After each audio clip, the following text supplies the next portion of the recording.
السلام عليكم. بطبوط بالخميرة البلدية والقمح والزرارع معمر بالكفتة والخضيرات كيجي يا سلام.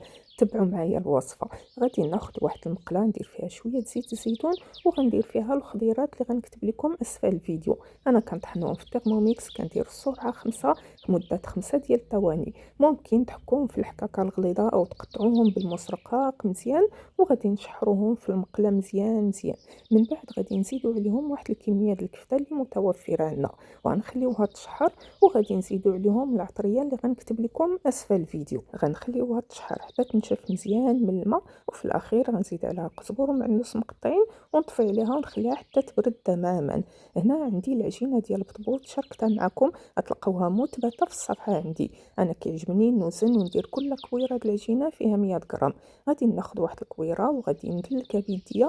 دائما الوسط كنخليوه غليظ والجناب كنضغطوا عليهم مزيان وما كنكثروش الطحين. غادي ناخذ واحد الكميه د الفرماج وشويه د الحشوه، صراحه ماشي شويه، بزاف بزاف، كطاري كطاري كطاري.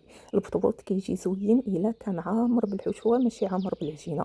وهنا غادي نحاولوا اننا دوك الجناب اللي قلت لكم رققناهم غنحاولوا اننا نجمعوهم مزيان وما نخليو حتى بلاصه محلوله. كنضغطوا عليهم مزيان، ومن بعد كناخذوا شويه ديال الطحين كنديروه فوق سطح العمل وكنضغطوا من الوسط. دائما كنبداو من الوسط عاد كندوزو للجناب باش تسرح لينا الحشوه في البطبوطه كامله، ما تكونش مجموعه غير في قنت واحد. ودابا غنمشي نوجد المقله الاينوكس باش نطيب عليها البطبوط. غنديرها تسخن مزيان وغنرش عليها الماء. الا تبخر بهذا الشكل مازال ما واجداش، والا بداو نقيطات الماء كيلعبوا بهذا الشكل فهي واجده. غنمسحها من الماء ومن بعد غندير عليها شويه زيت الكوك او زيت الزيتون اللي متوفر، وغادي نحط البطبوطه ديالي طيب بطريقه عاديه بحال اي مقله اخرى.